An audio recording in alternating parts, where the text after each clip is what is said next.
Hop là. Salut à tous. Bonne année.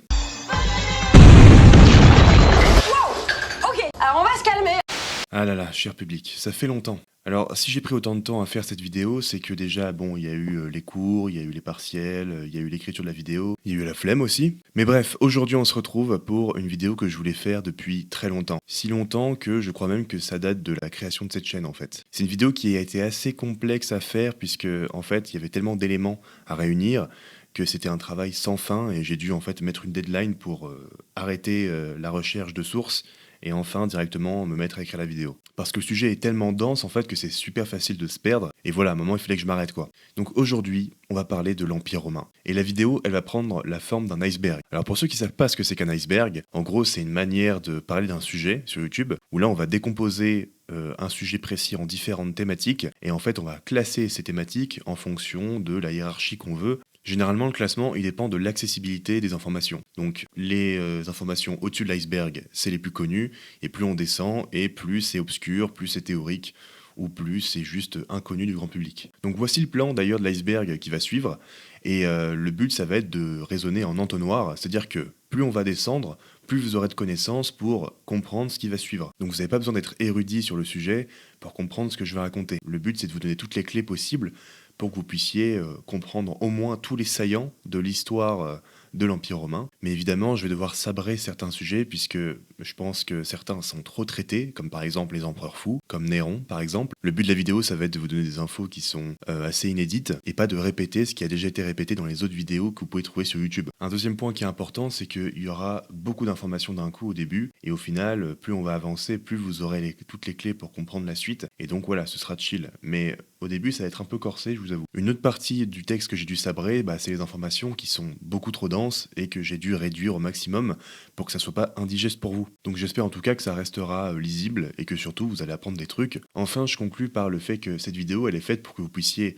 la voir, mais surtout l'écouter en faisant un truc à côté. Donc voilà, vous pouvez faire des trucs à côté, du sport, de la cuisine, ce que vous voulez. Mais il y a juste le début de la vidéo où là, vous aurez des informations qui sont essentielles pour comprendre la suite. Donc peut-être soyez un peu plus attentif au début pour ensuite vous détendre un peu plus vers la fin. En attendant, si la vidéo vous plaît, n'hésitez pas à la liker et à commenter en me disant ce que vous en avez pensé, s'il y a un sujet que vous auriez aimé que je traite dans l'iceberg et que j'ai pas fait. Voilà, n'hésitez pas, c'est pas comme si non plus vous bousculiez au portillon pour commenter. Et évidemment, si vous aimez mon contenu, je vous invite à vous abonner à la chaîne et activer la cloche. En attendant, vu que la vidéo risque d'être longue, on perd pas plus de temps et je vous laisse avec la vidéo.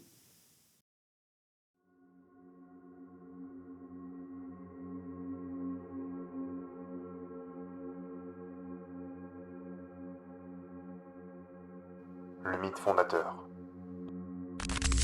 Alors, la mythologie romaine. S'il y a bien un mythe que vous connaissez forcément de la mythologie romaine, c'est Romulus et Rémus. Et la majorité du mythe romain qu'on connaît aujourd'hui, la source, elle nous vient de Tite-Live dans son histoire romaine. Donc, comme il le spécifie, l'histoire de Rome commence avec Romulus et Rémus. Romulus et Rémus, ce sont les deux enfants de la Vestale Rhea Silvia et du dieu Mars, le dieu de la guerre. Ah, et une Vestale, c'est juste une prêtresse dévouée à la déesse Vesta, mais c'est pas trop important en fait. Vous connaissez la suite de l'histoire, Romulus et Rémus sont abandonnés dans un panier qui est jeté dans le Tibre. Les deux enfants dérivent alors en aval du fleuve, jusqu'à un bord où ils sont recueillis par une louve qui les allaite. Plus tard, un berger nommé Faustulus va les recueillir et va les élever, et lorsque les deux frères vont grandir, les deux vont vouloir s'affronter pour savoir où fonder la ville de Rome. Romulus lui veut fonder la ville sur le mont Palatin, alors que Rémus veut le fonder sur le mont Aventin. Pour départager leur choix, ils pratiquent ce qu'on appelle les auspices. C'est une observation rituelle du vol des oiseaux. Rémus, lui, voit 6 vautours survoler son mont Aventin, mais plus tard, Romulus voit 12 vautours survoler le mont Palatin. Le désaccord sur l'interprétation des signes dégénère entre les deux frères, et Romulus finit par buter son frère, Rémus. Romulus gagne, et donc il gagne le droit de nommer la ville en son nom, Rome.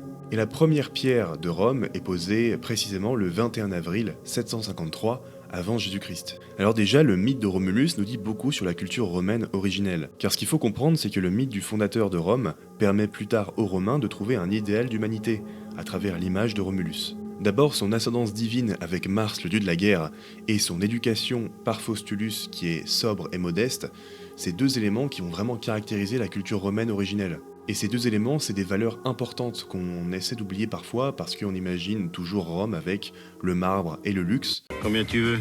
20 sesterces dans le char et 25 dans les catacombes. Ah putain. Pardon? Non, je veux dire, c'est pas donné, hein. Mais ça, on en reparlera quand on abordera le sujet de la décadence. Les valeurs guerrières, notamment, sont mises en valeur par quasiment tous les auteurs qui vont narrer l'histoire romaine. Et l'ascendance divine du dieu Mars de Romulus y est évidemment pour quelque chose. D'autre part, le fait que les deux frères observent les auspices pour décider du sort de la ville montre un aspect fondamental des Romains, la superstition. Et oui, les Romains étaient un peuple extrêmement superstitieux. Parce qu'en gros, l'observation des oiseaux, par exemple, ça permettait de découvrir des signes que les dieux étaient d'accord ou pas avec une décision d'un Romain. Et à l'instar des Grecs, les avis des dieux comptent énormément pour la politique ou la guerre. Et ça peut même d'ailleurs aller très loin. En 249 avant Jésus-Christ, par exemple, pendant la première guerre punique, donc qui oppose Rome à Carthage, le consul Publius Claudius Pulcher s'apprête à affronter la flotte carthaginoise lors de la bataille de Drépane.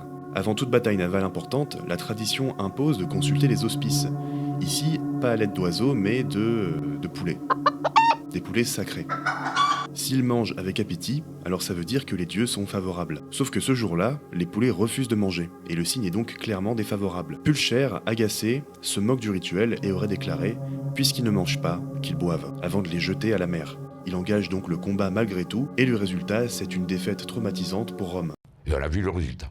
On s'est fait défoncer. Enfin, il y a un dernier élément analysé dans le mythe qui saute aux yeux en fait pour la première personne qui n'aurait jamais entendu parler de Romulus et Rémus. C'est la louve. Dans un article que vous trouverez en description, Francesca Presendi s'interroge sur une question centrale. Pourquoi la louve occupe-t-elle une place plus importante que la mère biologique des jumeaux, Rhea Silvia, dans les textes et les images antiques? Une partie de la réponse tient au rôle symbolique de l'allaitement animal, motif très répandu dans les mythes fondateurs, où un enfant exposé survit à la nature avant de refonder une société meilleure. Mais tout ça on s'en fout un peu parce que le plus important c'est cet élément principal. Parce que l'article souligne la double signification de la louve. Parce que le mot loupa ça veut effectivement dire louve, mais ça veut aussi dire prostituée. Ouais, c'est pas la même chose. Ah putain. Pardon? Alors qu'est-ce qu'il faut comprendre? Probablement que la louve dans le mythe, ce n'est qu'une analogie pour évoquer une femme qui a bel et bien recueilli et éduqué les deux enfants. Une femme marginalisée pour ses mœurs et pour sa nature. Une femme répudiée et indésirable dans la société. Et quel animal mieux placé pour qualifier l'indésirable, si ce n'est le loup au féminin? Mais alors qui peut bien être cette louve? Quelle est l'identité de cette femme indésirable? Pardon? Qui? Eh bah rappelez-vous quand je vous ai dit que Romulus et Rémus ont été recueillis par un berger, Faustulus. Et bah ce Faustulus, il avait une femme, Laurentia. Et évidemment c'est logique. D'un côté on a un berger qui gagne sa vie grâce à l'élevage d'animaux, et de l'autre on a une femme qui gagne sa vie comme elle peut, voilà. Mais en tout cas ça fait sens. Et donc le symbole de la louve n'est qu'une métaphore. La louve et la prostituée symbolisent les origines humbles, mixtes et marginales de Rome, fondées par des exclus, des bergers, des étrangers, des fugitifs. Le mythe sert ainsi à légitimer le mélange social et ethnique au cœur de l'identité romaine.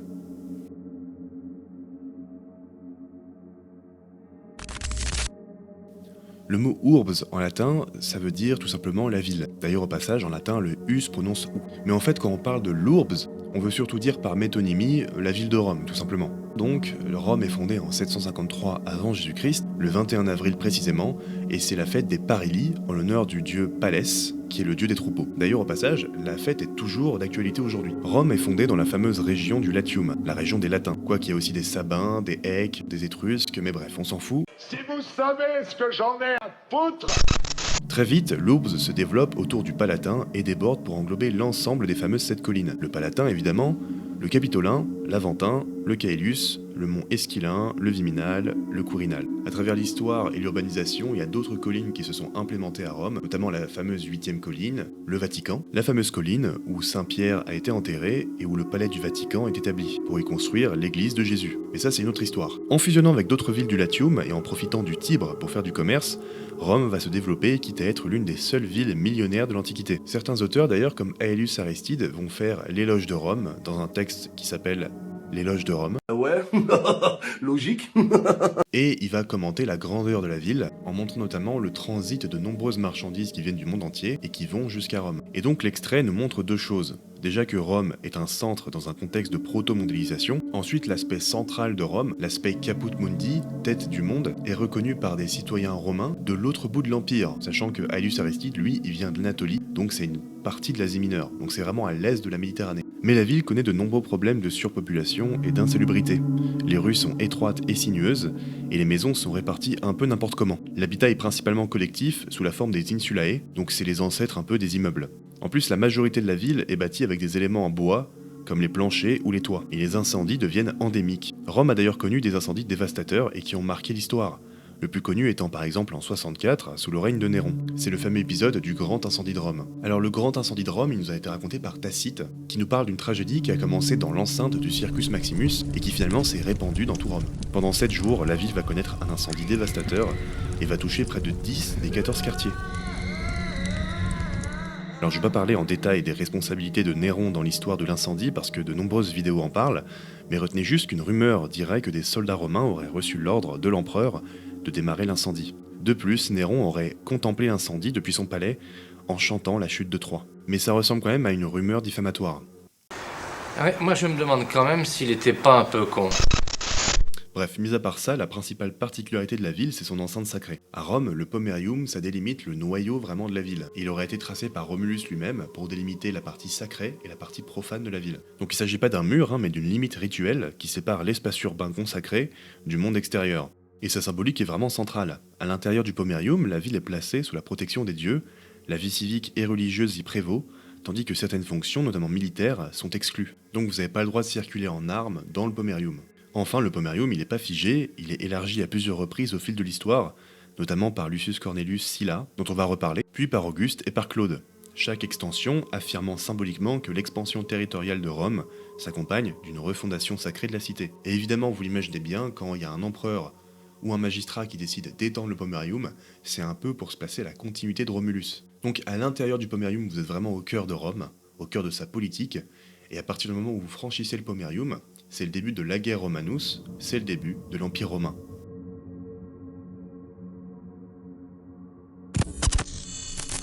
Alors là, on va parler d'un sujet assez délicat puisque je vais vous expliquer la transition entre la République et l'Empire. Mais pour que je vous explique ça, il faut déjà que vous compreniez la chronologie de la République. Avant d'être sous un régime impérial, et avec à sa tête un empereur, Rome, c'est une république. On l'a vu, selon la tradition, Romulus fonde Rome en 753 avant Jésus-Christ. Et cette période, elle inaugure une monarchie où se succèdent 7 rois, jusqu'à la chute du dernier, Tarquin le Superbe, renversé en 509 avant Jésus-Christ pour sa tyrannie. Et la chute de Tarquin, c'est un événement fondateur de la République romaine. Et ce nouveau régime, il se fonde sur la séparation des pouvoirs, la primauté du Sénat et surtout le refus de la royauté. Et ça, c'est un thème qui va revenir souvent sous la République et surtout vers la fin de la République. Cette République s'étend par la conquête mais se fragilise avec les crises sociales et l'ascension de généraux ambitieux. Et oui, ce sont les généraux qui vont faire flancher petit à petit la République. Il faut savoir que la société romaine, elle a pour moteur son armée, si bien que le politique et le militaire ne sont pas séparés. Donc quelque part, un militaire c'est aussi un politique, et inversement. Donc certains généraux sont tellement puissants qu'ils se mettent à accumuler des pouvoirs avec la bénédiction du Sénat, comme Sylla, qui vers les années 80 avant Jésus-Christ se fait nommer dictateur à vie, alors que c'est un titre qui est censé durer 6 mois. Mais pourquoi le Sénat fait des exceptions aussi énormes pour faire des entorses aux normes républicaines et donner autant de pouvoir à des généraux comme Sylla ? Le fait est que la République, à ces dernières décennies, commençait à véritablement flancher. Les guerres civiles se succèdent, et le Sénat voit en certains généraux charismatiques un moyen de stabiliser l'État, aux dépens de l'équilibre des pouvoirs. Et l'épisode de Sylla, aussi douloureux que nécessaire, était quand même temporaire. À la mort de Sylla, il n'y a plus de dictature. Peu de temps après, 2 nouveaux généraux ambitieux montent en même temps vers les années 50 avant Jésus-Christ. Le premier de ces généraux, c'est Pompée. Victorieux de la rébellion hispanique de Sertorius, des pirates de Méditerranée, puis du roi du Pont Mithridate VI qui faisait la guerre à Rome en Asie mineure depuis une vingtaine d'années, puis des peuples d'Orient, puis des Juifs, etc. Et à lui seul, il a étendu l'empire territorial jusqu'en Arménie, en Judée et en Syrie. Et grâce à ça, Pompée il va en tirer beaucoup de gloire et va être un peu la star du Sénat, puisque Pompée il incarne un peu les valeurs de l'aristocratie sénatoriale et l'autorité du Sénat. Sauf qu'un autre général ambitieux se fait un nom dans les années 50 avant Jésus-Christ. Vous le connaissez tous, c'est Jules César. Après avoir vaincu Vercingétorix et le reste des Gaulois à Alésia en 51, Jules César est couvert de gloire. Mais le Sénat s'en inquiète un peu, car si Pompée représente l'ordre institutionnel, César incarne le pouvoir populaire. Et là c'est un jeu politique qui s'impose. Pompée, lui, il veut utiliser les élites romaines pour se faire un nom et surtout pour avoir des soutiens politiques, alors que César, lui, il veut utiliser la plèbe et la population romaine défavorisée pour être soutenu par la majorité. Donc en fait, c'est 2 stratégies politiques qui se mettent en place, et d'ailleurs ça porte un nom. D'un côté, Pompée, il fait partie des optimates, ceux qui vont se faire soutenir par les élites, Et César, lui, va faire partie des populares, ceux qui vont se faire soutenir par le peuple. On verra plus en détail ce système politique. Donc César, il est effectivement un aristocrate romain, mais il va se faire soutenir par le peuple, et Pompée, c'est l'inverse, il va se faire soutenir par les élites, en gros. Citoyens, vous voulez que les impôts baissent, qu'il y ait du travail pour tous, que l'inflation soit stoppée. Nous ne pouvons rien faire pour le moment, mais dès que nous le pourrons, nous ferons le double.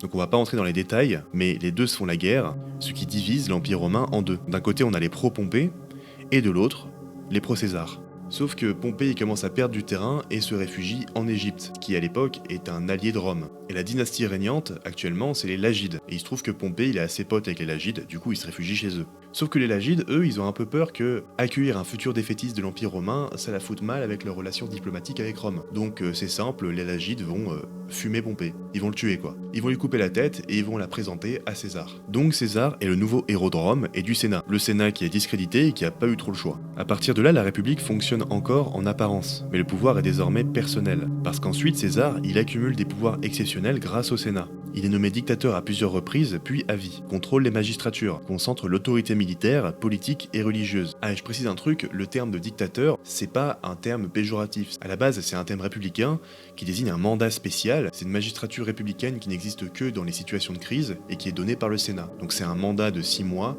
qu'on donne à un militaire pour qu'il réorganise la ville le temps que la crise s'arrête. Bref, César va lancer des vastes réformes, il va mettre le calendrier julien, la citoyenneté est élargie, et enfin il va réorganiser le Sénat. Et si un général comme César peut instaurer toutes ces réformes, c'est surtout au nom de l'efficacité et de l'ordre. Et les Romains n'en peuvent plus des guerres civiles successives. Faut dire que la République est vraiment dans un temps de crise majeure. Tout ça, c'est des belles promesses, mais nous, ce qu'on veut, c'est des garanties. Il commence à me faire chier. Donc là, on est toujours sous une république, César n'a jamais été empereur, mais il accumule pouvoir sur pouvoir, alors qu'ils sont censés être partagés. Mais cette concentration de pouvoir a un effet direct. En voulant stabiliser Rome, César réveille la peur de la royauté, traumatisme fondateur depuis la chute de Tarquin.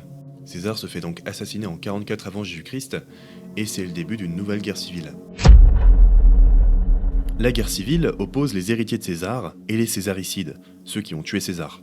Du côté des héritiers, on a Marc-Antoine, le maître de cavalerie de César. Donc en fait, c'est son bras droit.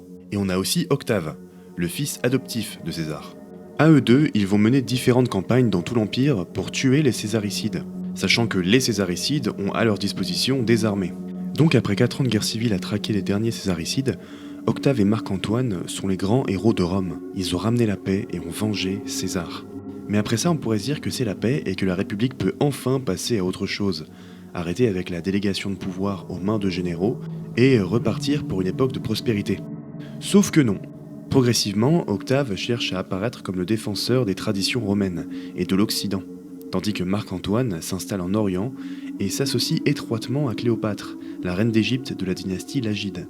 Ce qui nourrit à Rome l'idée que Marc-Antoine trahit les intérêts de la cité, au profit d'une monarchie orientale. Octave exploite habilement cette situation par une intense propagande, présentant Antoine comme un homme dominé par Cléopâtre et prêt à transférer le centre du pouvoir hors de Rome. Donc Octave et Marc-Antoine se font finalement la guerre, comme leurs prédécesseurs César et Pompée. Et l'Empire est de nouveau divisé entre deux camps. Octave bénéficie du soutien du Sénat et de la partie occidentale de l'Empire, Marc-Antoine bénéficie du soutien de la partie orientale de l'Empire, ainsi que de l'Égypte et de la reine Cléopâtre VII. Ah, et Marc-Antoine, il est marié à Cléopâtre VII, qui était elle-même mariée à César avant. Bref, Marc-Antoine et l'Égypte font la guerre à Rome, mais ils commencent doucement à perdre du terrain et rebelote, Marc-Antoine se réfugie aussi en Égypte, et perd contre Octave définitivement à la fameuse bataille navale d'Actium, en 31 avant Jésus-Christ.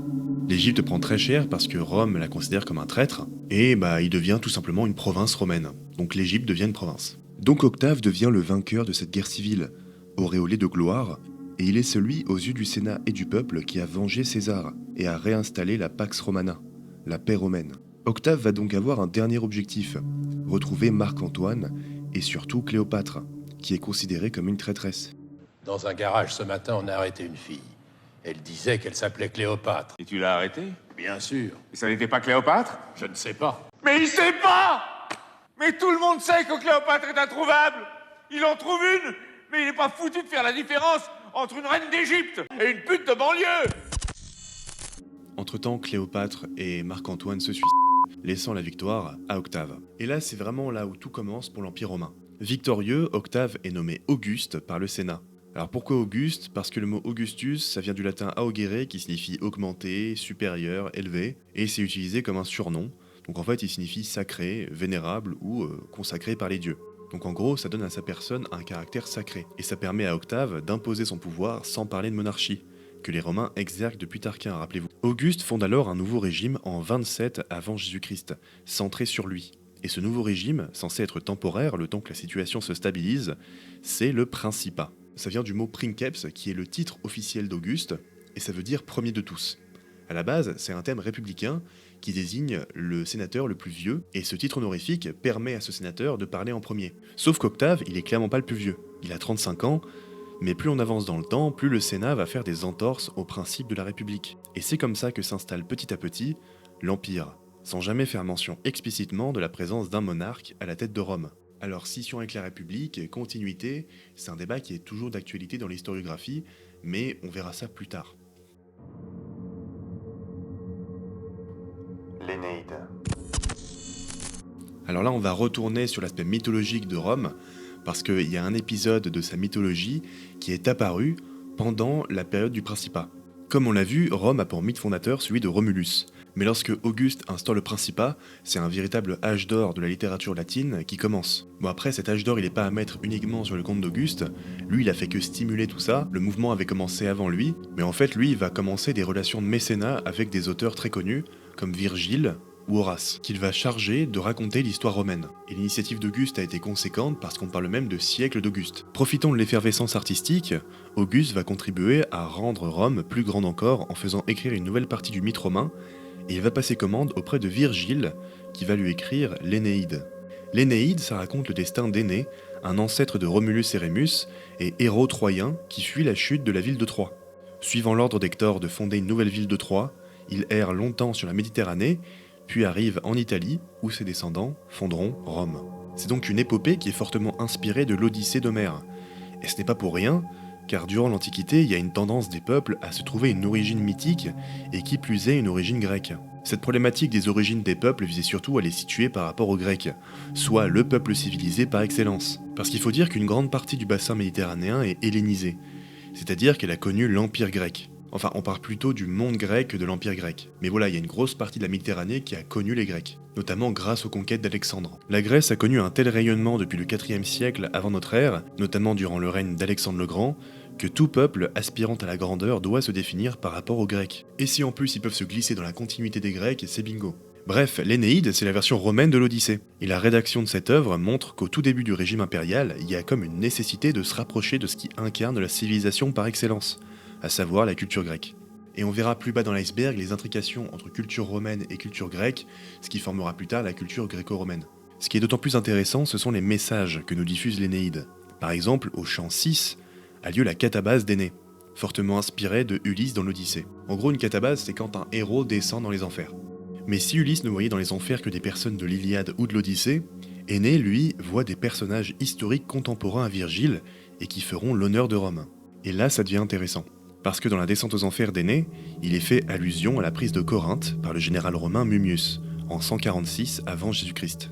Et c'est cette même prise de Corinthe qui va soumettre la Grèce à l'Empire romain. Donc on voit une volonté romaine de se mettre au-dessus de toutes les civilisations, parce que au-delà de la Grèce, il n'y a personne. Et à travers la défaite grecque de Corinthe, Rome et le nouveau régime du Principat veulent montrer que Rome se place non seulement à la continuité de la Grèce, mais se trouve carrément au-dessus. Et donc on voit déjà qu'à la fondation du Principat par Auguste, il y a comme une volonté de fonder une destinée exceptionnelle à son nouveau régime.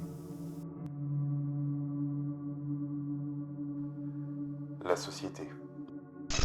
Parler de la société romaine, c'est quelque chose d'assez compliqué puisqu'on parle de quelque chose qui est très disparate et surtout très évolutif. Donc je vais évoquer que quelques dynamiques principales dans la construction de la société romaine. Donc déjà, avant de commencer, il faut identifier un système binaire de base, citoyen, pas citoyen. Si tu es citoyen par naissance, c'est que ton père est au minimum citoyen. En revanche, l'obtention de la citoyenneté, c'est un sujet beaucoup trop large pour que je l'aborde, Et bon, ça va durer 1 heure. Mais retenez que ça change quasiment tout le temps. Donc ce qui est sûr, c'est que l'accès à la citoyenneté est réservé à une minorité des habitants de l'Empire. Et ça donne le droit de vote, l'accès aux magistratures, en tout cas pour ceux qui font partie des bonnes familles, la protection juridique romaine et le service militaire légitime. Et cette citoyenneté, elle donne un lien direct avec la ville de Rome, indépendamment du lieu où vous naissez dans l'Empire. Les non-citoyens, eux, sont nombreux et ont des statuts multiples, donc on va pas trop en parler. Ensuite, avant de parler de la composition de la société romaine citoyenne, il faut parler en amont de son organisation. Le système politique romain, sous la République et sous l'Empire, est collégial, c'est-à-dire que le pouvoir n'est presque jamais exercé par un seul homme, mais partagé en théorie entre plusieurs magistrats exerçant la même fonction en même temps, afin d'éviter toute dérive monarchique. Le système impérial aura d'ailleurs toujours un Sénat qui est plus ou moins autonome. Plus ou moins. En politique, pour grimper dans l'échelle sociale, il faut suivre une échelle d'évolution hiérarchisée et ordonnée, le cursus honorum, permettant d'accéder aux différentes magistratures. La magistrature suprême étant le rôle de consul. Il y en a 2 et leur rôle est assez multifonction. Ils sont élus pour 1 an et ils président le Sénat et les assemblées. Ils proposent des lois et font exécuter des décisions. Et hors de Rome, ils dirigent des armées, ils conduisent des guerres et négocient au nom de l'État. Et quand ils ont fini leur mandat, ils deviennent souvent proconsuls et administrent une province. Mais attention, ça veut pas dire que tous les gouverneurs de province sont des proconsuls. Il y a des cas à part, mais je vais pas entrer dans les détails. Mais si vous êtes jeune et que vous passez ne serait-ce que le premier palier de ce cursus honorum, vous devez en amont avoir fait vos armes dans l'armée. Donc avant de faire le cursus honorum, il faut passer par l'armée, mais une fois que vous commencez votre cursus honorum en étant questeur, édile, etc. jusqu'à consul, vous êtes toujours militaire, parce que je le rappelle, la politique et le militaire, à Rome, c'est pas séparé. Oui, alors je précise un truc pour que ça soit bien clair, les Romains ne séparent pas militaire et politique, donc l'abstraction militaire-civil n'existe pas vraiment en tant que statut, elle existe seulement en tant que fonction. Un édile, un questeur ou un consul par exemple n'ont pas le statut de militaire à proprement parler, mais ils peuvent être amenés à avoir des fonctions de militaire, si le Sénat leur en délègue le droit. La société depuis Romulus est divisée en strates, qui peuvent parfois s'entrecroiser. Et depuis la fondation de Rome, il y a une division qui est fondamentale entre les patriciens et les plébéiens. Les patriciens représentent en fait ceux qui font partie des hautes strates de la société. C'est des familles illustres en fait. Mais au début de la République, quand on parle de patriciens, on parle surtout de gens qui ont eu des membres de leur famille qui ont joué des rôles décisifs dans l'histoire de Rome. La lignée est appelée la gens, et il existe des gens très connus, comme les Iuli par exemple, c'est celle de Jules César notamment. Donc pour l'instant, la distinction se fait selon des fonctions occupées dans le système social. Et donc avec le temps, s'est formée la fameuse nobilitas. C'est un groupe romain qui comprend les patriciens, mais aussi les plébéiens qui ont réussi, et qui se sont enrichis et politisés. Donc le critère, c'est pas la naissance ancienne, mais la réussite politique et économique. La différence entre patricia et nobilitas, c'est que le premier, c'est un statut reconnu par le droit, et le deuxième, c'est plus une catégorie sociale. Bon, le système du cursus honorum, de la République, etc., c'est très joli, mais j'ai oublié de vous spécifier quelque chose qui est peut-être évident pour vous, c'est que la République romaine, elle est oligarchique. En réalité, ceux qui accèdent aux magistratures les plus prestigieuses sont issus de la nobilitas. D'ailleurs, le suffrage est censitaire, c'est-à-dire que le droit de vote dépend de votre richesse. Il y a évidemment quelques exceptions, une exception que vous connaissez tous d'ailleurs parce qu'elle porte le nom de Cicéron. Cicéron, c'est un cas particulier, c'est ce qu'on appelle même un homo novus, un homme nouveau, dans le sens où il n'y a aucun de ses ancêtres qui a exercé une magistrature suprême, donc sénat ou consul. Et pourtant, il va devenir sénateur, puis consul. Et dans une république où le consulat est monopolisé par quelques gentes sénatoriales, cela constitue une anomalie. Donc son ascension au consulat en 63 avant Jésus-Christ montre qu'il existe, à la marge, une méritocratie républicaine, mais extrêmement étroite. Si étroite que Rome a dû installer des contre-pouvoirs au Sénat pour ne pas qu'une partie défavorisée du peuple se rebelle. Ainsi, le rôle de tribun de la plèbe est fondé peu après la chute de Tarquin et de sa monarchie. En 494 avant Jésus-Christ, plus précisément, le rôle de tribun est fondé. Alors les tribuns, ce sont des citoyens romains qui ne sont pas magistrats, donc ils n'ont pas de pouvoir militaire. Et évidemment, s'ils ne sont pas magistrats, c'est qu'ils ne font pas partie d'une famille illustre. En revanche, ils ont 2 pouvoirs utiles. Le premier, c'est la sacro-sainteté, c'est-à-dire qu'à partir du moment où vous touchez un tribun, et bah vous êtes hors la loi. C'est pour éviter aux tribuns d'être attaqués physiquement. Le deuxième pouvoir, c'est l'intercessio. Il est extrêmement important car c'est un pouvoir qui permet de s'opposer publiquement et juridiquement à l'acte d'un magistrat, s'il estime que cet ordre porte atteinte aux droits de la plèbe. Vous êtes des enfants de bourgeois! Des enfants de bourgeois! Bref, au fil du temps, s'est formé sur le champ politique 2 clans, les optimates, pro-aristocrates, et les populares, pro-plèbe. Les tensions sont galvanisées, avec l'affaire des frères Gracques. Au IIe siècle avant Jésus-Christ, les paysans romains sont ruinés à cause des guerres. Les conquêtes amènent du blé moins cher et les paysans sont obligés de vendre leurs propriétés à de riches sénateurs ou alors de se faire les clients auprès d'un protecteur. En échange de votes et de soutien politique, le patron les protège financièrement. Les 2 tribuns de la plèbe, Tiberius et Caius Gracchus, s'efforcent de promulguer des lois visant à limiter la taille des propriétés et à redistribuer les terres et du blé tout en limitant le pouvoir des sénateurs. Cependant, c'était pas des révolutionnaires, leur but était plutôt pragmatique. Le fait est que moins il y a de propriétés paysannes, moins il y a de paysans, et moins il y a de paysans, moins il y a de soldats à mobiliser. Parce que l'armée romaine, elle fonctionne par la conscription. Mais les Gracques se sont confrontés au Sénat, réactionnaire, refusant les res novae, les choses nouvelles, les réformes. En tout cas, l'épisode des Gracques a été un catalyseur des tensions, et c'est pourquoi chaque camp, les optimates et les populares, ont cherché des soutiens auprès des généraux ambitieux pour faire porter leurs intérêts au Sénat. Car qui de mieux que des généraux dans une société militariste pour porter leurs idées? Alors je dois préciser un truc, c'est que le système des optimates et des populares, on pourrait croire que c'est une division vraiment clanique, mais en fait c'est plus une stratégie politique. En fait, quand vous avez un général qui va se ranger du côté des optimates ou des populares, c'est moins par conviction que par stratégie. Donc il y a des généraux qui vont jouer la carte de la protection du pouvoir du Sénat et aussi du système oligarchique, tandis qu'il y en a d'autres, comme César, qui vont faire des grosses dépenses fastueuses au nom du peuple, en festivités, en infrastructures, tout ça pour ensuite gagner des élections. Donc c'est en fait vraiment deux stratégies à part. Durant le siècle impérial, ça change. On parle plus de tension entre optimates et populares, tout simplement car la société romaine devient de moins en moins politisée.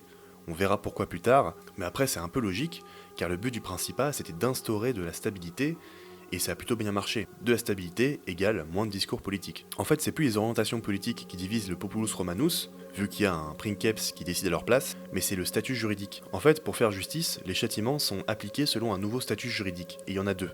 D'une part, on a les honestiores, ceux qui sont de haut statut, donc les élites, mais là, peu importe la gens, on s'en fout, ce qui importe, c'est si vous pesez dans le game. Et d'un autre côté, on a les humiliores, ceux qui ont pas grand chose, comme aurait dit un autre, c'est un peu ceux qui sont rien. C'est les gens qui ne sont rien.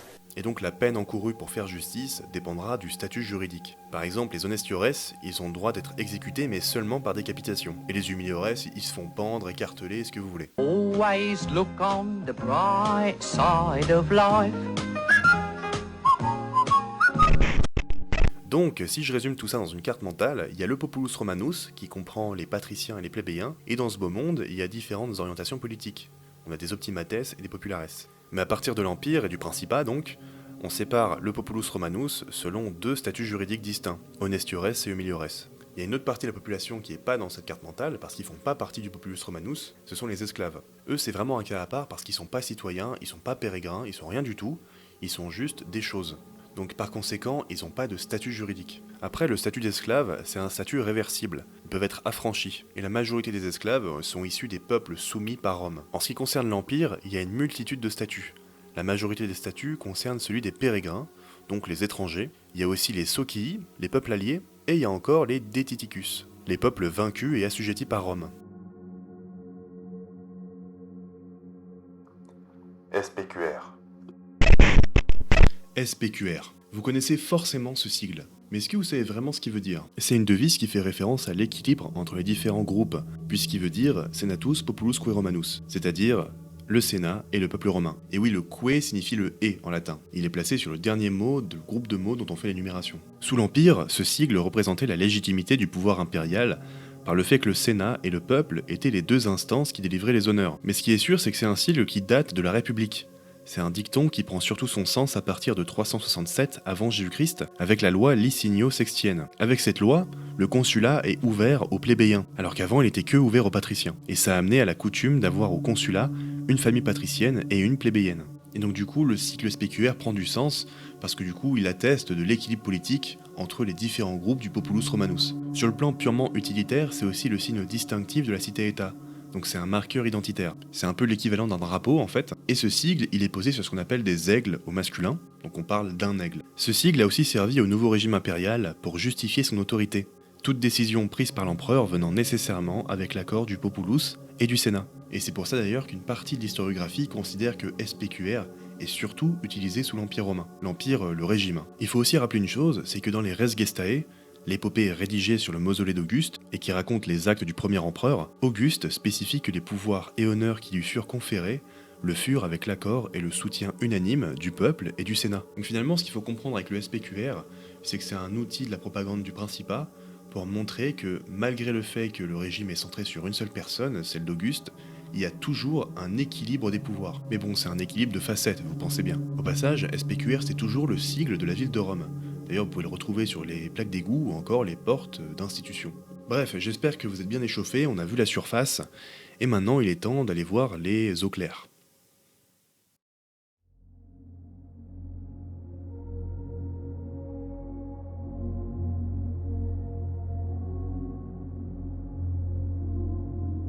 imperium sine fine.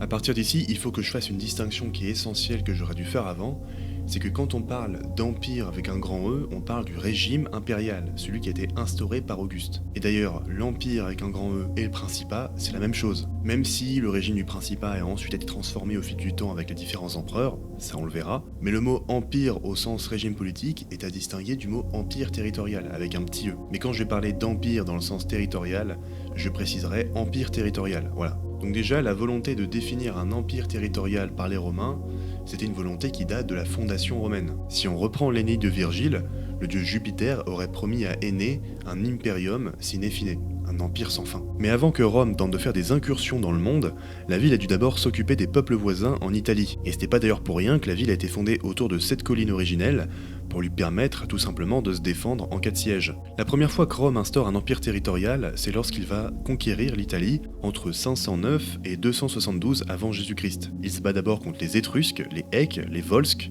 les Gaulois cisalpins et autres, et tous les territoires conquis par Rome en Italie ont un statut particulier dans l'Empire romain, c'est ce qu'on appelle l'ager Romanus. Donc en gros, c'est le territoire qui est directement sous l'administration de la ville de Rome.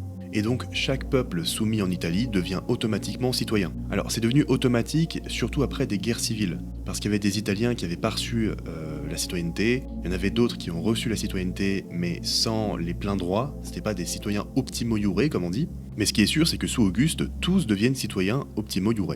Donc il y a une différence entre l'ager Romanus qui est en Italie et l'empire territorial dans le reste du monde. Mais je précise que l'ager Romanus fait partie de l'empire territorial. C'est juste une distinction administrative. Après la conquête de l'Italie, tout s'accélère. Rome conquiert la péninsule ibérique, la Sicile, la Grèce, la Macédoine, l'Asie mineure, la Syrie, la Libye, la Cyrénaïque, etc. Et ça a notamment pu se faire grâce à des généraux ambitieux comme Sylla, Pompée ou César. Mais une question se pose qui a toujours fait débat dans la recherche. Pourquoi tant de conflits ? Est-ce que les Romains étaient par nature bellicistes et aimaient la guerre ? Est-ce qu'il y avait des raisons derrière cette surenchère de guerre permanente ? Parce que on a parlé de l'ascendance divine avec le dieu Mars, notamment avec Romulus, mais ça c'est quelque chose d'artificiel. C'est les auteurs qui ont raconté l'histoire romaine qui ont fait un lien avec la divinité de la guerre et Rome. Donc finalement, qu'est-ce qui a poussé les Romains à vraiment conquérir le reste du monde ? Alors il y a différentes thèses, notamment William Harris, qui pense que la politique agressive menée par Rome est liée au rôle de l'aristocratie militaire, aux stratégies politiques internes et à la compétition entre généraux. Tout ça a été doublé d'une volonté d'hégémonie romaine, comme une destinée manifeste en fait. Bref, ça se rapproche de la définition moderne de l'impérialisme, mais il faut pas non plus y voir une envie de civiliser les peuples barbares. C'est pas du tout le but de Rome. La mission civilisatrice, c'est plutôt une idée anachronique, car elle date plutôt des empires du 19e siècle. Ce qu'apportait Rome, c'était surtout, de 1, la Pax Romana, et de 2, l'Humanitas. Et encore, c'était vraiment quelque chose de secondaire. Pour info, la Pax Romana, c'est la paix, apportée par les lois, apportée par la politique romaine, apportée par sa sécurité militaire, et de 2, l'Humanitas, ça désigne un idéal de l'homme civilisé, et ça renvoie à la maîtrise de soi, à l'éducation, les lettres, la rhétorique, au respect du droit, à la sociabilité et à la capacité à vivre selon des lois plutôt que la violence. Être humanus, c'est être formé par la culture, le droit et la raison. Alors il y a une exception qui semble faire fléchir l'extension de l'Humanitas, c'est la culture grecque. Comme je l'ai dit, beaucoup de peuples autour de la Méditerranée ont connu avant Rome la culture grecque. Étant plus ancienne et bien plus implémentée, l'Humanitas et la citoyenneté se sont implémentées différemment dans les territoires conquis, notamment en Orient. Mais ça on verra plus tard. Pour l'historien Paul Venn, les Romains étaient plutôt à la recherche d'une protection permanente. Et c'est pas une thèse révolutionnaire en fait, on le pensait déjà depuis longtemps. Ce qu'il faut comprendre derrière cette thèse, c'est que le monde étant assez mal connu sous l'Antiquité, les royaumes et autres empires l'étaient également. La seule manière de rendre plus prévisible la politique étrangère des décennies à venir étant d'éloigner un maximum vos potentiels ennemis de votre capitale, repoussant toujours plus loin le limes. Le limes, c'est en fait la limite, la frontière de l'Empire romain. Et la thèse défensive est loin d'être absurde quand on observe certaines politiques de frontières. Par exemple, la diplomatie romaine était très performante et a permis de négocier la paix avec le voisin ennemi juré de Rome, l'Empire parthe, dont on reparlera.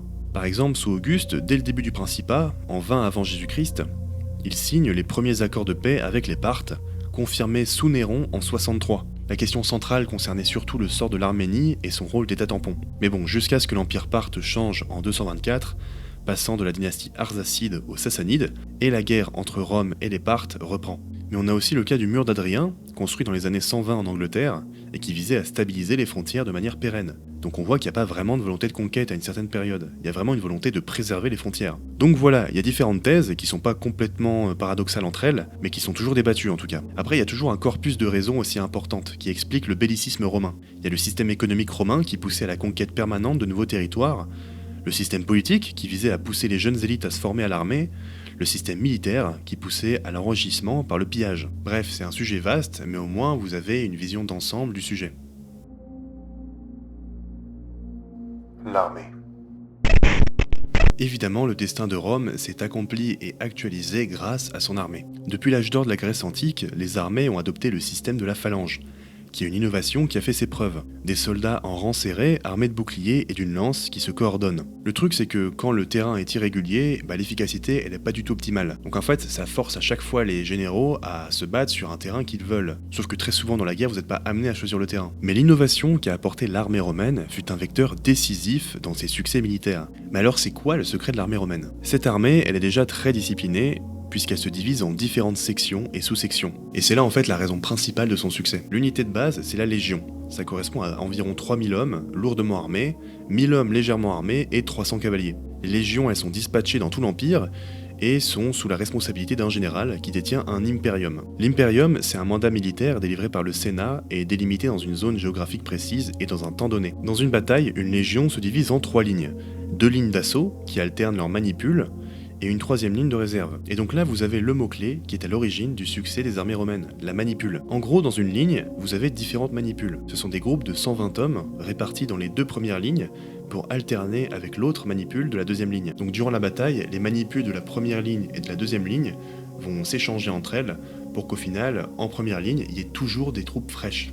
L'armée romaine, c'est aussi une armée qui s'adapte énormément au terrain et aux ennemis qu'elle affronte. Par exemple, la réforme marianiste de 107 avant Jésus-Christ a standardisé beaucoup de choses, notamment le système que je viens de vous décrire, et en plus de ça, Rome fournit en partie l'équipement du soldat. Enfin, ces réformes ont eu des conséquences politiques majeures, les soldats deviennent fidèles à leurs généraux puisque c'est les généraux et pas l'État qui les payent. En gros, les soldats dépendent du général pour avoir leur solde. Et c'est aussi les généraux qui distribuent le butin et qui décident ou pas de l'installation de colonies pour les vétérans après leur service militaire. Cette personnalisation de l'armée va vraiment être déterminante dans la politique, puisque, comme on l'a vu, il y a des généraux ambitieux qui vont être portés par leur armée et vont combattre pour eux. Donc en fait, les armées deviennent un peu privées. Et c'est ce qui ouvre la voie aux guerres civiles et à l'ascension de chefs comme Sylla, César ou Octave. Concernant l'équipement, il a énormément évolué au fil du temps, car il s'est adapté aux différentes armées que Rome a affrontées. Sous la République, le bouclier de base, c'est le parma, qui est léger et rond. Puis, durant la conquête de l'Italie, on voit apparaître le scotum, le fameux bouclier rectangulaire. Aujourd'hui, on n'a qu'un seul exemplaire archéologique de scotum, c'est celui du site de Doura Europos en Syrie. Ce qui est intéressant à observer dans l'armée romaine et ce qui est atypique chez elle, c'est sa capacité à intégrer les techniques de ses adversaires. Par exemple, le scotum, qu'on imagine être purement romain, est très probablement un bouclier celte à la base. Pareil pour le pilum, d'ailleurs, qui est la fameuse lance qu'utilisent les soldats romains. Le pilum qui n'est pas une lance en fait à proprement parler, c'est plutôt une arme de jet que les Romains lancent en premier lieu avant de dégainer leur glaive. Sur la composition des troupes, pareil, il y a eu beaucoup d'inconsistances. Sous la République, elle est majoritairement faite de conscrits de classe aisée, puis après la réforme marianiste, l'armée s'ouvre aux classes plus inférieures, puis l'armée devient professionnelle sous Auguste. Et plus on avance dans le temps, plus l'armée est assez multiethnique. D'abord on a des citoyens, puis ensuite des pérégrins, et enfin, vers la fin de l'Empire romain, on a même eu des armées qui étaient composées exclusivement de peuples vaincus. A noter que les Romains, du point de vue de leurs ennemis, étaient connus pour un truc, c'est la castramétation. Ça désigne en gros la science de construire des camps. La castramétation, ça désigne la science et l'art de construire des camps militaires, en particulier selon des règles géométriques, fonctionnelles et défensives. Et c'est ce qui a permis aux légions de s'implanter durablement près des lignes ennemies. Donc c'est grâce à la castramétation que notamment la ville d'Alésia a été prise aux Gaulois, après que César ait encerclé la ville rapidement avec des tranchées. Les provinces. Donc on a vu l'armée, le principal outil qui a permis l'expansion de l'Empire romain. Maintenant on va parler de son second atout, c'est son administration, et en particulier l'administration des provinces. On sait comment ça se passait à peu près en interne pour l'administration des provinces, grâce à une source particulièrement précieuse qui est constituée par l'échange épistolaire qu'entretenaient Trajan avec Pline le Jeune. Pline le Jeune, c'est un aristocrate romain, avocat et écrivain de la fin du 1er siècle, surtout connu pour cette fameuse correspondance avec Trajan lorsqu'il était gouverneur de la province de Bithynie. Au passage, le transport des lettres est assuré par le cursus publicus, qui est en fait la poste de l'époque. Cet échange met en lumière l'importance du métier de gouverneur de province. Loin d'être un simple relais de l'autorité impériale, il apparaît comme un administrateur polyvalent, juge, financier et médiateur, responsable du bon fonctionnement des cités et de la stabilité locale. Les lettres montrent aussi une relation fondée sur la consultation et la loyauté, illustrant un empire gouverné non seulement par la contrainte, mais par une bureaucratie écrite, structurée et rationnelle, où la compétence du gouverneur est essentielle. Il est très intéressant de lire certaines des lettres, notamment celles qui portent sur une secte qui commence à émerger sur son territoire, le christianisme. Au passage, les provinces, elles ont énormément évolué durant les siècles, et leurs frontières et leurs noms ont changé plus ou moins souvent. Chaque province est administrée différemment selon son statut. Je vais pas entrer dans les détails car pareil, l'administration c'est très versatile au fil du temps, mais à partir d'Auguste, ce qu'il faut retenir c'est qu'il y a 2 statuts. Les provinces impériales et les provinces sénatoriales. Les provinces impériales étant celles qui sont le moins stables, et en conséquence, c'est Auguste qui nomme lui-même les gouverneurs. Ce gouverneur étant un légat d'Auguste, qui est nommé pour une durée indéterminée. Dans une province sénatoriale, c'est un proconsul qui est nommé par le Sénat pendant 1 an. Donc on a un système administratif qui est plus ou moins bien organisé, parce qu'en fait, plus l'Empire s'étend, plus ça devient un bordel administratif. Parce qu'en fait, il faut prendre en compte les particularités légales et religieuses de chaque province. Et à la fin, vous vous retrouvez avec plein de cas à gérer selon le système particulier. Je rappelle que l'extension de l'Empire romain se fait dans l'assimilation des cultures locales. Et certaines portions de provinces n'utilisent que leur système de justice. Par exemple, en Égypte, on utilise le système judiciaire grec hérité des Lagides. En Judée, on utilise la loi du Talmud, etc. Donc l'empire territorial, il est difficile à gérer tellement il est immense. Et lorsque Rome, sous Trajan, atteint sa taille maximale en 106 après Jésus-Christ, lors de la conquête de la Dacie, l'actuelle Roumanie, Hadrien sera obligé de retirer les troupes romaines des territoires gagnés par son prédécesseur, parce que c'est juste intenable sur la durée. Au passage, du fait des conquêtes de Trajan en Roumanie, le roumain est aujourd'hui la seule langue des pays de l'Est à avoir pour racine le latin. Alors qu'est-ce qui a pu permettre à Rome de s'installer durablement sur des territoires conquis? C'est quoi l'élément décisif? Parce qu'il y a quand même eu des résistances, et des résistances très actives. Je pense évidemment à la Judée avec les Juifs, qui se sont soulevés plusieurs fois, notamment entre 66 et 73, ce qui a mené à la destruction du temple de Jérusalem par Titus. Mais dans la majorité des provinces, la présence romaine est tolérée.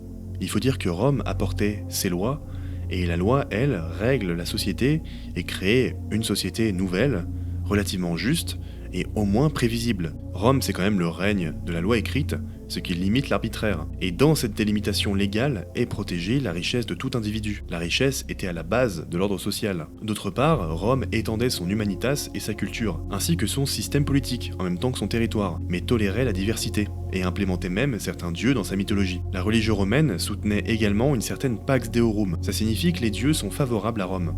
Et sachant qu'une grande partie de l'Empire a pour culture le grec, c'était pas une donnée à négliger, puisque si les Romains sont en paix avec les dieux, ça assurait que Rome avait le soutien indéfectible du divin. Et les Grecs, ça leur parle, car ils avaient déjà un équivalent de cette notion, puisque dans la vision grecque, les dieux cohabitent dans la cité, avec les mortels, et leur protection est très considérée dans les discussions politiques. Il faut aussi évoquer la citoyenneté, qui est un véritable outil diplomatique permettant une ascension sociale aux nouveaux membres de l'Empire. Il se pouvait que la citoyenneté soit accordée à tous les habitants d'une cité sous ordre de l'empereur, donc des cités influentes dans tout l'Empire espéraient acquérir ce statut privilégié. Et ça fait partie du processus de romanisation. Alors évidemment, le gros problème des provinces, c'est la corruption. L'ancienne loi contre la corruption, la Lex Iulia de Repetundis, mise en place en 59 avant notre ère, permettait aux citoyens romains de porter plainte contre un sénateur en cas d'exaction, d'abus de pouvoir ou de corruption. Et les motifs pouvaient être variés, extorsion de fonds sous forme de cadeaux obligatoires ou de réquisitions abusives, etc. Alors il y a un cas de corruption qui est très connu et qui est arrivé jusqu'à nous grâce aux Vérines, qui est un ensemble de discours que Cicéron a prononcé en 70 avant Jésus-Christ pour dénoncer la corruption du gouverneur de Sicile, Verres. Effectivement, Caius Licinius Verres aurait imposé des taxes illégales, confisqué des récoltes, rançonné des cités et ruiné des particuliers, transformant alors la province de Sicile en source de profit personnel. En prenant en charge l'accusation de Verres lors du procès en 70 avant Jésus-Christ, Cicéron s'attaque à un personnage puissant soutenu par l'aristocratie sénatoriale, ce qui constitue un pari politique risqué. Le succès éclatant de l'accusation qui pousse Verres à l'exil avant même la fin du procès révèle Cicéron comme un orateur exceptionnel, et comme un défenseur de la justice provinciale. Cette victoire lui apporte une immense renommée à Rome, ce qui renforce sa crédibilité morale, et accélère son ascension dans le cursus honorum. En même temps, il y a un truc à comprendre, c'est que le statut du gouverneur est prisé par les magistrats pour l'enrichissement personnel que ça apportait. On sait aujourd'hui que de nombreuses sources mentionnent l'Asie mineure comme étant une province qui est très profitable pour les sénateurs qui deviennent proconsuls, notamment grâce à l'impôt et grâce aux grosses richesses que produisait la province. Un autre homme politique souvent corrompu, c'est le publicain. Le publicain, c'est celui qui récolte l'impôt. Il est autorisé par contrat avec l'autorité civile à collecter les taxes en son nom. Donc en fait, ce sont des entreprises qui gèrent la récolte de l'impôt sous un contrat public. Donc autant dire que les mecs se servent pas mal sur l'impôt, avec des taux parfois exorbitants. Mais sinon, le système des provinces était généralement très performant, dans le sens où c'était l'un des meilleurs systèmes qui a permis notamment à cet empire, l'Empire romain, de subsister par rapport aux autres qui se sont écroulés. Mais la clé du système impérial, c'est surtout l'adaptation aux situations particulières. Parce que comme je vous l'ai dit, il y a des provinces qui ont différents statuts, donc impérial ou sénatorial, c'est déjà une preuve de l'adaptation de l'administration romaine au terrain qu'ils ont conquis, mais il y a eu aussi le cas particulier de l'Égypte, dont on va reparler, il y a aussi l'Orient, dont on va aussi reparler, et il y a aussi les princes clients, qui gèrent eux de manière autonome certaines portions de l'Empire, et pareil, on va en reparler. Les ennemis. Évidemment, dans son histoire, Rome a connu des ennemis notables, puisqu'effectivement certains peuples ont pu représenter des obstacles à l'extension du limès, mais certains autres peuples étaient définitivement des ennemis de longue durée pour l'Empire. Alors d'abord, le premier grand ennemi de Rome, en Italie en tout cas, c'était les Gaulois. Oui, on n'a pas attendu Jules César pour qu'ils se fritent entre eux, sauf que c'était pas vraiment des Gaulois de ce qu'on appelait la Gaule chevelue, c'était des Gaulois cisalpins et vraiment au nord de l'Italie quoi. Ils ont été surtout une menace majeure au moment où ils étaient les premiers à assiéger la ville de Rome, et à pénétrer dans la ville. Le deuxième grand ennemi, évidemment, c'est Carthage. C'est une cité dans l'actuelle Tunisie, qui descend des Phéniciens et qui, en gros, ont développé leur propre autonomie et leur propre culture. Rome et Carthage se rencontrent pour la première fois en Sicile, lorsque les deux États veulent y étendre leur influence. Ensuite, 3 guerres se succèdent, couvrant les 3e et 2e siècles avant Jésus-Christ. Ce sont les fameuses guerres puniques, et punique veut tout simplement dire carthaginois quoi. La première guerre, elle est gagnée par Rome, qui obtient le contrôle de la Sicile, et devient donc, avec ça, une puissance méditerranéenne incontournable. Durant la deuxième guerre, c'est l'entrée en scène du fameux Hannibal, qui va faire un truc de dingue et inattendu, il va traverser les Alpes avec des éléphants de guerre pour botter le cul des Romains à domicile. On va les tenir par la peau des fesses, on va leur botter le cul, on va tous les faire ramper dans la merde, et si avec ça ils n'ont pas compris, on leur coupera les couilles.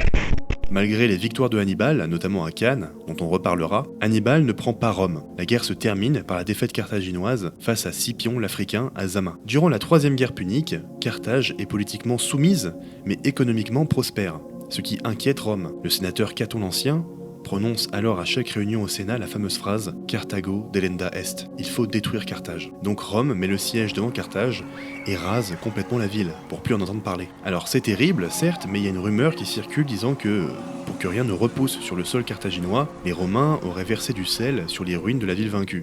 Sauf qu'aucune source antique ne mentionne un tel geste. Donc c'est bel et bien une rumeur. Alors des ennemis jurés, plus grands que Carthage, il y en a eu d'autres. Il y a eu le royaume du Pont, que Pompée a fini par vaincre, et en gros la guerre entre Rome et le Pont date du moment où Mithridate VI Eupator, roi du Pont, décide en 88 avant Jésus-Christ de conquérir l'Asie mineure et la Grèce, qui sont pourtant des territoires appartenant à l'Empire. Il ordonne ensuite le massacre de milliers de Romains et d'Italiens, et c'est un événement qu'on appelle les Vêpres asiatiques. C'est alors que Sylla et son armée sont envoyés pour repousser Mithridate VI, et une paix est conclue. Sauf que Mithridate y revient toujours en force pour vouloir en découdre avec les Romains. Finalement, c'est en 63 avant Jésus-Christ que Pompée mène la victoire, ce qui mène au suicide de Mithridate. Le royaume du Pont est annexé et devient une province rattachée à la province déjà existante de Bithynie pour devenir la province de Pont-Bithynie. Le royaume du Pont aura donc harcelé pendant longtemps Rome, mais finalement aura fini comme beaucoup d'ennemis, vaincu. Et je peux pas vous parler d'ennemis romains sans vous parler de l'Empire parthe dont on a déjà parlé plus haut dans l'iceberg. Les Parthes, c'est un peuple iranien qui descend de l'Empire perse et qui vient à la base d'Asie centrale, puis qui a fini par bouffer le reste de l'empire d'Alexandre le Grand à la chute de son empire, en particulier l'empire séleucide, qui héritait de l'empire d'Alexandre. Mais encore une fois, je vais pas entrer dans les détails. Donc le royaume parthe, c'est grosso modo un empire perse hellénisé. Que la première rencontre avec les Parthes date de l'époque de Pompée et de César, un peu avant qu'ils se fassent la guerre, donc vers la fin de la République. Un autre général ambitieux, dont on n'a pas encore parlé, Crassus, décide pour des raisons assez obscures d'envahir en 53 avant Jésus-Christ un état voisin que les Romains ne connaissent pas trop, les Parthes. Alors pourquoi Crassus a mené une conquête des Parthes ? On sait pas trop. Il a mené une expédition probablement pour en tirer de la gloire et de la richesse, mais finalement ça s'est résolu vers un échec. Et un échec total, puisqu'il va se faire pulvériser à la bataille de Car, et ça va être une grosse humiliation. Au final, Rome et les Parthes se font la guerre, on fait la paix, puis de nouveau la guerre lorsque les Arsacides se font remplacer par les Sassanides en 224, comme je l'ai dit. Sauf qu'en 224, c'est pas seulement un remplacement de dynastie, c'est surtout la fin de l'Empire parthe. Et les Sassanides proclament la naissance de l'Empire sassanide, donc le dernier empire perse. Donc l'Empire sassanide, ça devient un nouvel empire perse, tout simplement. Les rapports entre Rome et les Sassanides sont marqués par une hostilité structurelle durable, bien plus intense que celle qui existait avec les Parthes. Car en fait, les deux puissances, elles se perçoivent comme des empires universels rivaux. En 260, l'empereur Valérien est même capturé vivant après la bataille d'Édesse, événement sans précédent.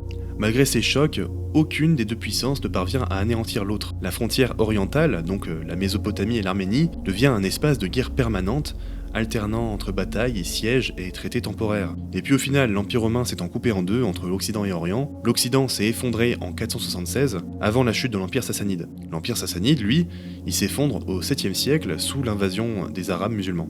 On peut aussi citer les peuples germaniques, qui sont assez multiples, et qui ont causé beaucoup de pertes dans les armées romaines. Mais il y a un autre peuple qui a causé beaucoup de troubles à Rome, mais c'est pas vraiment un ennemi puisque c'est un peuple qui est censé être inclus dans l'Empire. Mais on peut citer les Juifs, qui ont été pour les Romains vraiment difficiles à maîtriser.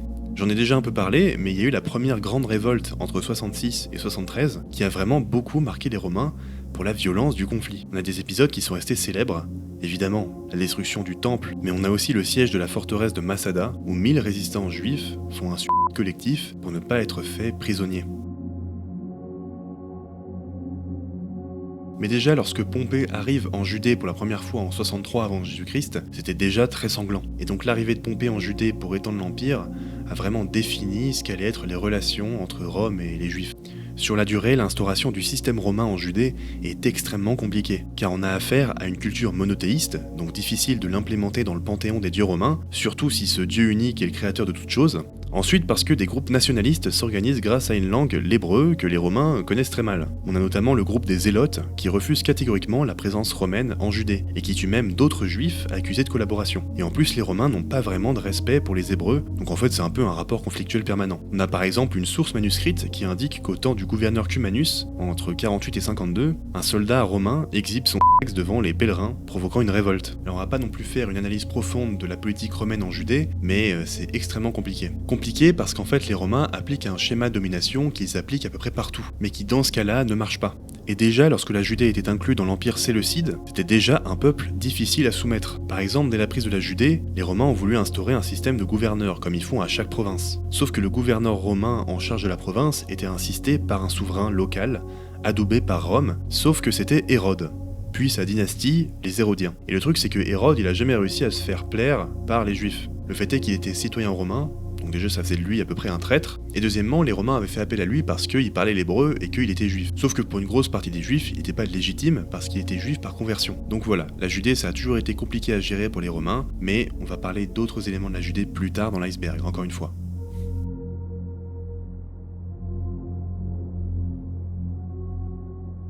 Les défaites. Si Rome a eu un empire aussi large, c'est grâce à ses victoires militaires, mais évidemment il y a eu aussi des ratés. Plusieurs grandes défaites humiliantes ont marqué l'histoire romaine, mais il y a une particularité chez les Romains, c'est que dans leur histoire, ils semblent conserver la mémoire de ces défaites. Les Romains n'oubliaient pas leurs défaites, on peut même dire qu'ils cultivaient le souvenir, que c'était comme des leçons pour eux pour les futures générations. Il n'y avait donc pas de refoulement, mais un perfectionnement. Dans le calendrier religieux, il y avait même des journées noires, rappelant certains épisodes qui furent instaurés.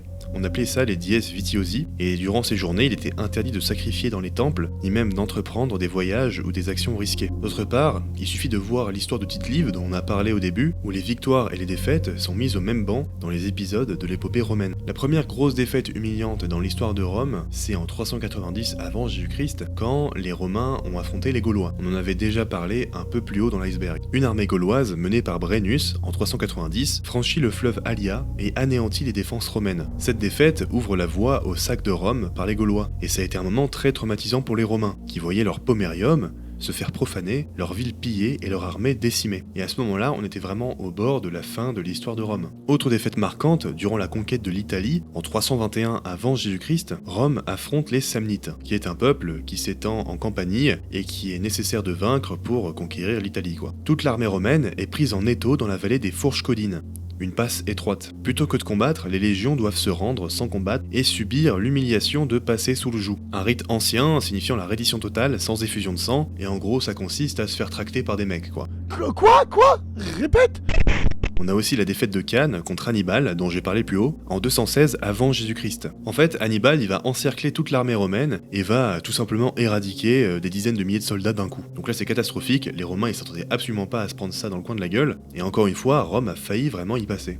Mais bon, comme je l'ai dit, Hannibal au final il finit par être vaincu, et la guerre punique est gagnée. Et Rome est sauvée. Il y a également la bataille de Car contre les Parthes, rappelez-vous, durant l'expédition de Crassus en 53 avant Jésus-Christ. Le plus marquant pour les Romains, en fait, c'est la capture des aigles des légions vaincues. Pour Rome, la perte des aigles, c'est plus grave encore que la défaite militaire, puisque l'aigle, c'est pas un simple étendard, ça incarne l'honneur de la légion. Ça veut aussi dire la présence des dieux et l'identité même de l'armée. Donc il faut attendre 20 avant Jésus-Christ pour qu'Auguste signe un accord de paix avec les Parthes, pour que ceux-ci remettent les légions aux Romains, et ainsi lave l'humiliation de Car et de Crassus. Évidemment, il y en a une que vous connaissez peut-être, c'est la défaite de Teutobourg en l'an 9 en Germanie. Vous connaissez le schéma, hein, en fait c'est toute une armée romaine qui se retrouve pareil pris en étau. Cette fois c'est une embuscade qui est menée contre le général Varus qui perd ses 17, 18 et 19e légions.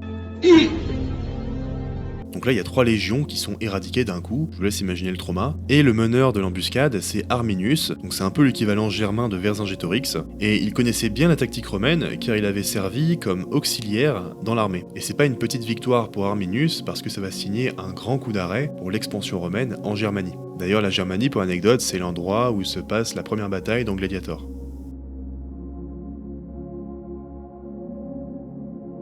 La garde prétorienne. La garde prétorienne, c'est un peu la garde rapprochée de l'empereur. Elle est fondée par Auguste en même temps que le Principat, et son but est d'assurer la protection rapprochée du princeps et de la famille impériale. Elle est organisée en cohortes d'élite stationnées à proximité de la capitale, puis définitivement implantée dans Rome, dans ce qu'on appelait un camp prétorien. Elle recrute des soldats d'élite, mieux payés, au service plus court et au prestige supérieur à celui des légionnaires. Alors comme je l'ai dit, son statut officiel c'est la sécurité de l'empereur, mais vivant au cœur du pouvoir et contrôlant l'accès au palais, elle devient rapidement un acteur politique décisif. Il y a déjà eu des moments, et plusieurs fois dans l'histoire de l'Empire, où un empereur est porté au pouvoir non pas par le Sénat, mais par la garde prétorienne, qui à un certain moment de l'histoire avait une grande importance. Il y a notamment l'empereur Claude, qui s'est fait porter par la garde prétorienne au pouvoir, aux dépens du Sénat. Alors cette proximité avec le pouvoir se retourne parfois contre l'Empire, parce que la garde participe à l'assassinat de certains empereurs, comme de Caligula en 41, ou encore de Pertinax en 193. Et là ce qui se passe après la mort de Pertinax, c'est assez dingue parce que la garde prétorienne va mettre en vente carrément le poste d'empereur. Donc ils vont organiser des enchères, et c'est celui qui aura la meilleure solde qui va pouvoir remporter ce titre. Et en 193, c'est le sénateur Didier Julien, oui Didier, qui remporte l'enchère en promettant la plus forte prime et devient donc empereur. Bon, il va devenir empereur pour quelques mois parce qu'après il se fait dégager par Septime Sévère.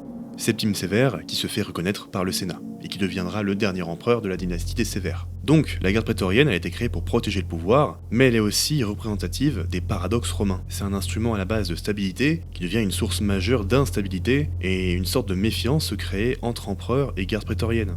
Cette fameuse garde, elle est plus tard implémentée à l'armée au fur et à mesure. En 306 par exemple, la garde prétorienne proclame elle-même un nouvel empereur, Maxence, sauf que Maxence, il n'est pas le seul à se proclamer empereur. Il y a aussi Constantin qui est proclamé empereur par ses troupes, et donc Maxence et sa garde prétorienne se battent sur le champ de bataille contre Constantin en 312. C'est la fameuse bataille du pont Milvius. Le vainqueur c'est Constantin, Maxence abdique et la garde prétorienne est quasiment décimée. Finalement, Constantin se fera nommer Constantin Ier et va décider de dissoudre tout simplement la garde prétorienne. Trop instable et surtout trop incontrôlable. Le Principat. Alors, le Principat. Oui, le dispositif a changé parce que j'ai pas tourné cette partie de la vidéo dans la même journée. Bref, pour rappel, le Principat c'est le régime qu'instaure Octave, qui devient Auguste, après avoir battu Marc-Antoine à la bataille d'Actium. Il accumule les pouvoirs grâce au Sénat et réorganise la politique romaine autour de lui. Et je vous avais parlé d'une ambiguïté qui concernait ce nouveau régime politique qu'instaure Auguste, qui est à la fois entre la République et entre la monarchie. Et cette ambiguïté, elle a subsisté même après la mort d'Auguste en l'an 14. Mais ce qui est sûr, c'est qu'au fil du temps, l'ambiguïté autour de ce régime va s'estomper au fur et à mesure des empereurs, et de plus en plus, le Principat va devenir un régime centré autour de la personne du princeps. Par exemple, le premier empereur à succéder à Auguste, c'est Tibère, c'est le fils adoptif d'Auguste, et oui, les successions sous la dynastie d'Auguste, c'est pas héréditaire, elle se fait en fait par adoption, parce que dans la culture romaine, un fils adoptif, c'est la même chose qu'un fils héréditaire. Il est aussi légitime et il a les mêmes droits. Donc bref, Auguste parvient à transmettre les pouvoirs que le Sénat lui a confiés à Tibère, et il est nommé princeps lui aussi en l'an 14. Tibère va lui aussi ajouter sa patte dans la création du Principat, puisqu'il va réinstaurer la loi de majesté, qui concerne les crimes de haute trahison, et désormais concerne aussi les écrits séditieux. Donc en fait, il réinstaure l'interdiction de parler mal de sa personne. En plus de ça, Tibère fait quelque chose qui est assez conséquent, c'est qu'il instaure le camp des prétoriens à l'intérieur de l'enceinte de Rome. L'armée se retrouve donc à nouveau dans l'Ourbs, ce qui ressemble au pouvoir d'un tyran grec. Donc en fait, c'est comme si Tibère instaurait au sein de la ville une armée personnelle. En plus de ça, Tibère s'éloigne du Sénat et préfère se faire conseiller par Séjan, un chevalier. Bon, comme vous voyez, dès la succession d'Auguste, le Principat il se transforme pour aller de plus en plus vers une monarchie. Mais au début, sous Auguste, quand il est encore vivant, on peut se demander s'il voulait vraiment instaurer un régime monarchique. Et là, je vais me baser sur un article de Robert Turcan, que vous trouverez en description. Si on reprend ses Res Gestae, donc son épopée rédigée sur son tombeau, on peut lire qu'il a été chargé par le Sénat de restaurer la République. Auguste met donc en place une monarchie dissimulée, qui fonctionne précisément parce qu'elle ne dit pas son nom, et conserve les titres, les magistratures et le vocabulaire de la République, tout en conservant le pouvoir réel. Les mots anciens et les formes traditionnelles servent donc à masquer une rupture politique profonde, que Tacite qualifiera plus tard de révolution accomplie en douceur. Plutôt que de se baser sur un pouvoir constitutionnel, Auguste fonde en fait son pouvoir sur une autorité, à travers un prestige moral personnel qui surplombe les institutions sans les abolir. Et ce prestige repose sur la paix civile qu'il a imposée, la victoire militaire et l'idée que la stabilité de Rome exige la concentration du pouvoir entre les mains d'un seul homme. En plus de ça, le Principat n'a pas d'assises juridiques claires, notamment en matière de succession. Pourtant, il dure plusieurs siècles. Le problème, c'est que la stabilité politique ne dépend pas nécessairement d'une constitution écrite, mais d'un équilibre entre consentement, habitude et efficacité du pouvoir. Donc en fait, on voit que le régime du Principat, il a déjà un problème congénital, parce que comme il est mal défini juridiquement, et si les trois éléments qui justifient son existence manquent, n'importe quel magistrat ou général un peu ambitieux peut venir réclamer le titre d'empereur si le régime a un moment de faiblesse. Mais aussi on peut se poser une question, c'est que César lui s'est fait tuer par des magistrats parce qu'il a été accusé de réinstaurer une monarchie. Mais pourquoi alors Auguste, lui, il s'est pas fait fumer? Parce qu'Auguste, lui, va faire l'inverse de César. Il va pas accepter le maximum de titres honorifiques et de pouvoirs, mais il va justement sélectionner les bons pouvoirs à avoir pour instaurer son régime. Et surtout, c'est moins Auguste qui prend du pouvoir que le Sénat qui en perd. Et finalement, le Sénat, c'est plus qu'une antichambre enregistrant les décisions impériales. Par exemple, Auguste, il va refuser le titre de consul, mais en échange, il va obtenir des pouvoirs qui sont extraordinaires. Il va notamment obtenir la puissance tribunicienne. C'est le pouvoir des tribuns de la plèbe. Des pouvoirs qui sont réservés qu'aux tribuns, et le rôle de tribun est lui-même réservé à la plèbe. Il a donc la sacro-sainteté et le droit d'intercessio, le droit de veto. En plus, Auguste obtient un imperium maius. Donc l'imperium, c'est un mandat militaire qui vous confère des pouvoirs sur un temps et un espace donné. Donc ça peut être une partie de l'Empire, par exemple. Donc ça veut dire qu'il a un imperium qui est supérieur à tous les autres imperiums. Je sais pas si c'est le pluriel d'imperium. Bref. Et son imperium maius, il concerne même le pomerium.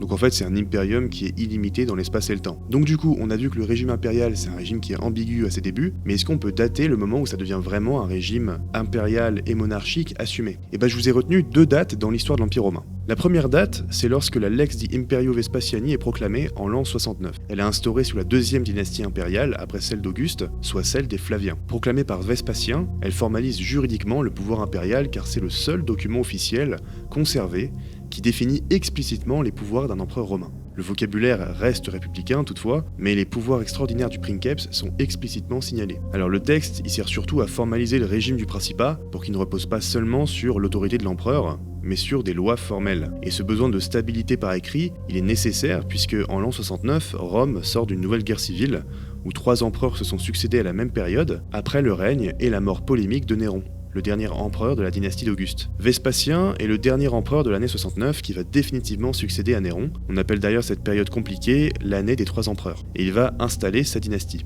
la dynastie des Flaviens. Et cette fois, sous les Flaviens, la succession ne se fait pas par adoption, mais par filiation héréditaire, donc par le sang.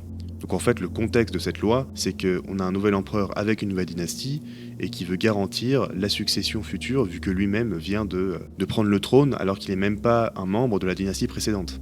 Une deuxième date importante qui va définitivement faire du régime impérial un régime monarchique, c'est l'avènement de l'empereur Dioclétien. Donc là, on avance vraiment dans le temps. Dioclétien, il est important car c'est encore un empereur qui va stabiliser le régime. L'empire sort tout juste de la fameuse crise du IIIe siècle dont on reparlera plus bas dans l'iceberg. Sous son règne, c'est aussi l'instauration d'un nouveau système impérial, la tétrarchie. Dans la tétrarchie, l'empire, géré par Dioclétien, cherche à encore se stabiliser suite aux incursions barbares et à la trop forte centralisation du régime autour de la seule personne de l'empereur. Donc maintenant, l'empire est géré par 2 empereurs et 2 lieutenants. Les empereurs ont pour titre honorifique Auguste, délivré par le Sénat, et les 2 lieutenants ont pour titre honorifique César, et sont en fait des successeurs de leurs Augustes respectifs. Au passage, les mots César et Auguste, c'est des titres honorifiques qu'ont chacun tous les empereurs. César faisant référence à Jules César, et Auguste faisant référence au surnom de Octave. Donc en fait, c'est pour définir tous les empereurs qui ont suivi Auguste dans la lignée d'Auguste, et de César, évidemment. Mais encore une fois, César n'a jamais été empereur. Et donc avec Dioclétien, pour la première fois, ces 2 titres honorifiques sont séparés et distribués entre 4 personnes. Et le truc important, c'est que Dioclétien va transformer le principat en un dominat, puisque le titre maintenant de l'empereur, ce n'est plus le princeps, mais c'est le dominus, le maître. Donc là, il y a vraiment un système hiérarchique fort qui s'est établi. Mais encore une fois, c'est dans un contexte. Là, cette fois, on a un dominus, mais il y en a 2. Et surtout, leur propre pouvoir est en partie délégué à un lieutenant. Donc voilà, en fait, dans l'histoire romaine, à chaque fois que l'empereur prend plus de pouvoir, en fait, il y a aussi un contexte politique qui permet un petit peu de réguler ce pouvoir. Donc c'est pas, par exemple, comme avec la prise de pouvoir de Louis XIV, par exemple. Là, on a vraiment un souverain qui va se mettre à accaparer un pouvoir immense d'un coup.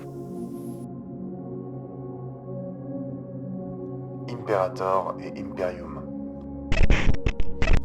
Alors là, on va plus parler d'un truc technique qui va davantage intéresser, je pense, les étudiants. Vous vous rappelez quand je vous ai parlé de l'impérium? C'est à la base un mandat qui délègue un pouvoir et qui est donné par le Sénat. Il peut être à la fois civil ou militaire. L'impérium civil, lui, est donné aux magistrats qui exercent leurs fonctions à Rome ou dans l'administration des provinces. Le militaire, lui, on l'a un peu vu, il est donné à un général pour qu'il exerce son commandement dans un territoire fixe pour une durée fixe. Finalement, l'imperium maius militaire va sous l'Empire se transmettre entre les empereurs et la sémantique du mot imperium va muter pour signifier finalement le pouvoir de l'empereur. Si bien que le mot imperium a donné le mot empereur qui veut dire en fait l'imperium maius militaire de base, celui qui détient l'imperium maius. Alors évidemment, il y a un corollaire à cette transformation sémantique puisque le mot empereur vient du mot imperium en partie parce que le mot imperium, lui, il a donné le mot imperator. Donc c'est vraiment imperator qui a donné plus tard le titre en français empereur. Imperator, lui, c'est aussi un titre républicain qui désigne pas un détenteur de l'imperium, mais plus précisément un général romain qui a reçu l'imperium et qui a été victorieux sur le champ de bataille. Et si l'imperium, il est délégué par le Sénat à un général, l'imperator, c'est un titre qui est délégué au général par son armée. Et ça veut dire en fait simplement général victorieux. Donc c'est vraiment un titre honorifique. À partir d'Auguste, imperator passe du vocabulaire militaire au vocabulaire politique. Ça devient le titre impérial car le pouvoir de l'empereur, c'est à la fois validé par le Sénat sous le nom de princeps et par l'armée sous le nom d'imperator. Donc vous l'aurez peut-être compris, au fur et à mesure du temps, la notion princeps et imperator vont fusionner pour en fait devenir juste le mot empereur. Et ce jeu sémantique, il s'explique car le princeps reçoit automatiquement les titres de son prédécesseur. Donc il est automatiquement imperator puisque c'est la base pour légitimer son pouvoir. Et avec le temps, le titre imperator a perdu son sens pour prendre le sens de chef politique qui dirige tout seul. C'est vraiment au Moyen-Âge, en fait, à la chute de l'Empire romain finalement, que le mot imperator va vraiment devenir un synonyme d'empereur. Et donc ce mot devient uniquement politique et pas militaire. Et c'est aussi la même chose pour prince d'ailleurs. Le mot princeps, ça a donné le mot prince, mais c'est vraiment au Moyen-Âge que ça désigne le successeur du roi. Il y a juste une petite subtilité avec Auguste, mais ça c'est un détail, c'est que le princeps, donc lui, n'a pas d'imperium militaire, mais un imperium civil, officiellement du moins. C'est vraiment sous Tibère, en fait, au moment où il va instaurer le camp des prétoriens à l'intérieur de l'enceinte de Rome, que l'empereur va passer de l'imperium civil à l'imperium militaire. Et une dernière chose pour clôturer cette cellule un peu casse-tête, c'est que le titre d'imperator, qui est honorifique, en fait, il vient de Jupiter, qui possédait ce titre. Ce qui fait finalement que chaque général nommé imperator est dans la lignée de Jupiter. Et cette particularité du pouvoir romain facilitera l'implantation de Rome dans l'ancien empire hellénisé d'Orient, où la tradition voit les rois comme des fils de Zeus, Zeus étant l'équivalent grec de Jupiter. Les 5 bons empereurs. Alors là, on va parler d'un truc avec lequel vous êtes peut-être familier. L'historiographie se permet rarement de faire des jugements de valeur, mais il y a un groupe de 5 empereurs que on désigne généralement comme étant les 5 bons empereurs. En fait, ces 5 empereurs, ils ont eu un règne remarquable par la stabilité qu'ils ont imposée dans l'Empire et par leur politique mesurée. Leur règne est souvent considéré comme un âge d'or de prospérité, de sagesse et de paix. Et cette association, elle repose sur plusieurs critères. Déjà une succession reposant sur le mérite, puisque les 5 bons empereurs font partie d'une nouvelle dynastie après les Flaviens et on repasse du système de l'hérédité à l'adoption.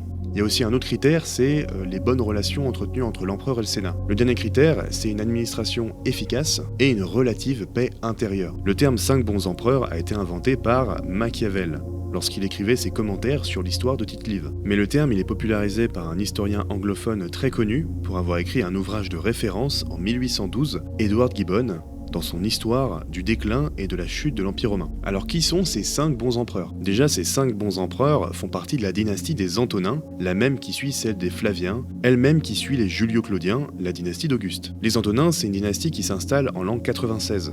Après l'assassinat de Domitien par sa cour, et après que le Sénat ait cherché à rompre leur autoritarisme en rétablissant un équilibre entre pouvoir impérial et élite sénatoriale. Le choix il se porte donc sur Nerva, un sénateur âgé et qui n'a pas de descendance, perçu comme une figure de transition et de compromis. Nerva lui-même adopte plus tard Trajan, qui devient empereur à son tour. Trajan adopte Antonin le Pieux, qui adopte lui-même Adrien, Adrien qui adopte Marc Aurèle. Et cette dynastie non héréditaire, on l'appelle la dynastie antonine. Alors il y a un dernier membre de la dynastie antonine qu'on n'a pas cité parce qu'il fait pas partie de la bande des 5 empereurs, c'est Commode. Parce qu'à la fin de son règne, Commode il laisse l'empire en piteux état, ce qui mène à une nouvelle crise et à son assassinat par sa cour. Au passage, selon une partie de l'historiographie, on considère que la fin du règne de Commode, ça marque la fin du Haut Empire romain et le début du Bas Empire romain. Donc voilà, c'est dommage pour lui, mais il a clôturé la dynastie avec des mauvaises nouvelles. Mais sinon du coup, si on se concentre sur chacun de ses empereurs. Nerva, lui, il est connu pour être l'initiateur de la stabilité en remettant le système de l'adoption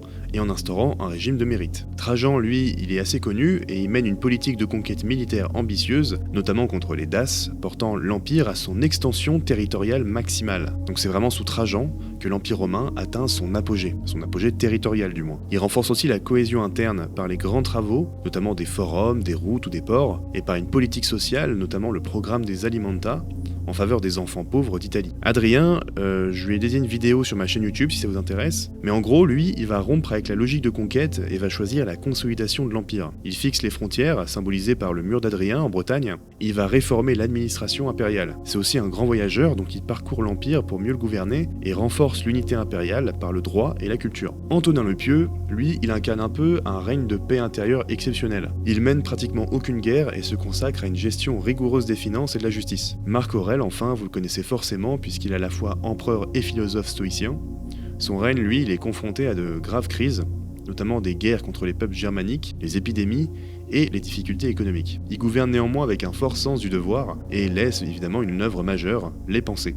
Alors aussi, il faut dire que Marc Aurèle, il n'a pas plus marqué son temps que ses prédécesseurs. En plus, il va faire machine arrière par rapport à Nerva, puisqu'il va remettre la succession héréditaire d'actualité en nommant Commode, qui est son fils. Et apparemment, c'était pas la meilleure idée du monde. Après, les Antonins, c'est considéré comme des bons empereurs en général, mais c'est pas les seuls qui sont dignes d'avoir un tel titre. D'une certaine façon, Auguste et bien plus tard Dioclétien ou Constantin sont aussi dignes de mériter une telle reconnaissance. Mais si ces 5 empereurs sont remarquables, c'est pour le moment où ils arrivent dans l'histoire de Rome. Ces 5 empereurs, en fait, ils arrivent au 2e siècle, au moment où le Principat existe depuis bientôt 100 ans et où Rome est au bord de son déclin et commence à entrer dans la crise du 3e siècle. Donc en fait, ces empereurs, ils forment une dernière ligne droite d'âge d'or où le régime est encore stable et où la succession des empereurs se fait sans trop de complications. Donc en fait, l'arrivée de ces 5 bons empereurs, c'est vraiment la dernière parenthèse de gloire avant la chute lente mais inévitable de l'Empire.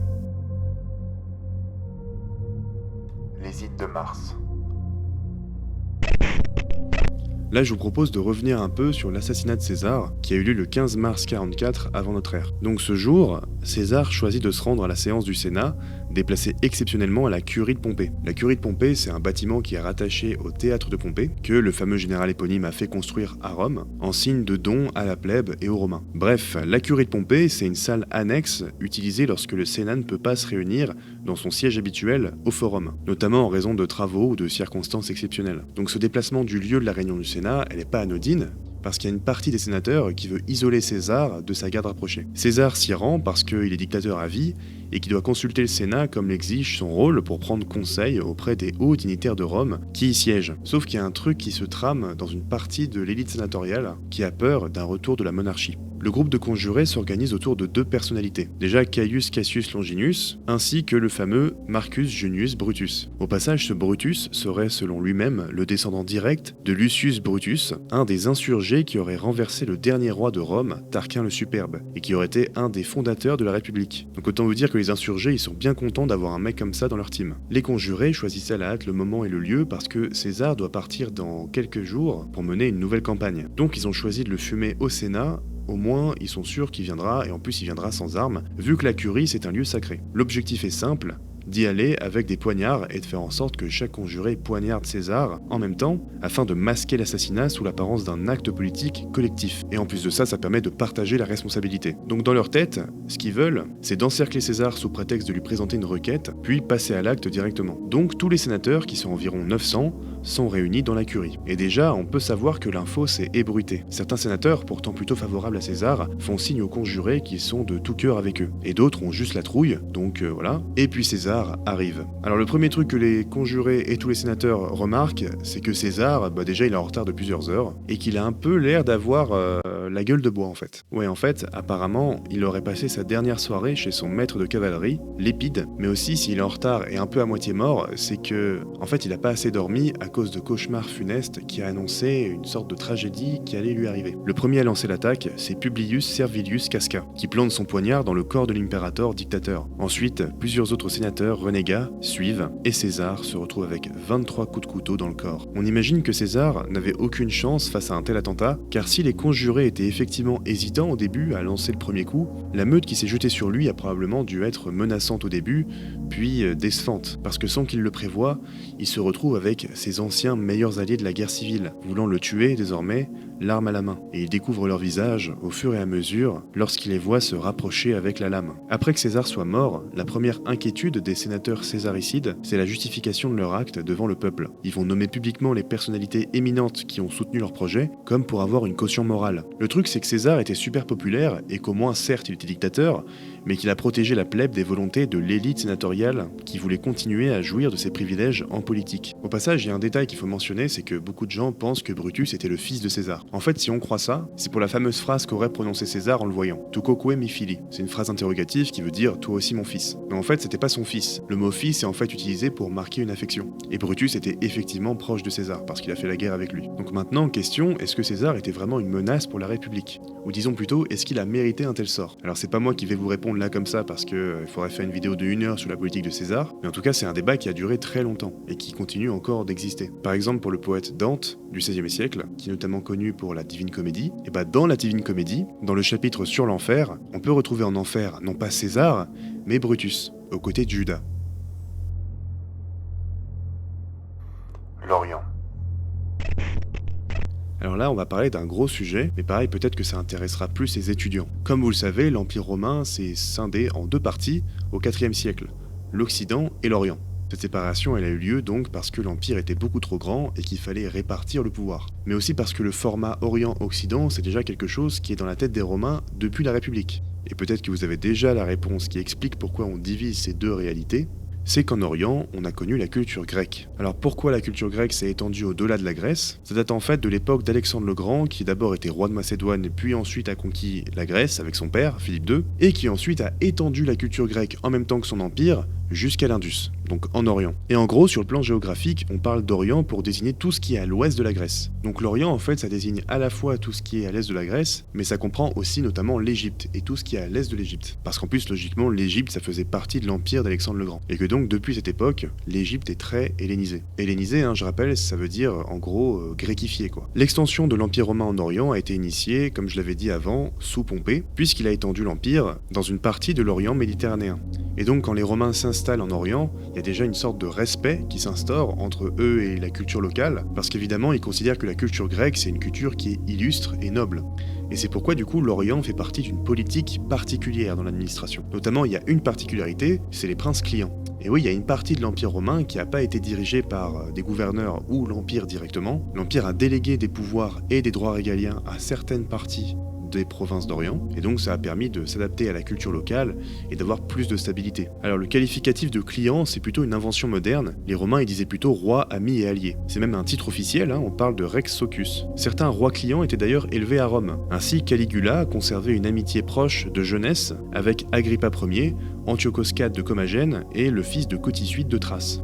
En plus de ça, les princes clients étaient faits citoyens romains. J'avais notamment parlé de Hérode, qui était le roi de Judée, et qui était fait citoyen romain. Mais évidemment, vous imaginez, le pouvoir des rois clients est assez limité. Ils ont notamment le titre de Rex Datus, c'est-à-dire qu'ils devaient leur trône qu'à Rome. Et donc ça veut dire que Rome avait le contrôle absolu sur leur dynastie. Donc s'il y avait un roi qui voulait nommer un nouveau héritier à son trône, il fallait qu'il demande à Rome. Mais vous imaginez bien que si un roi nomme un héritier sans l'accord de l'empereur, et c'est déjà arrivé, l'héritier et le roi en place, ils vont finir comme Maduro.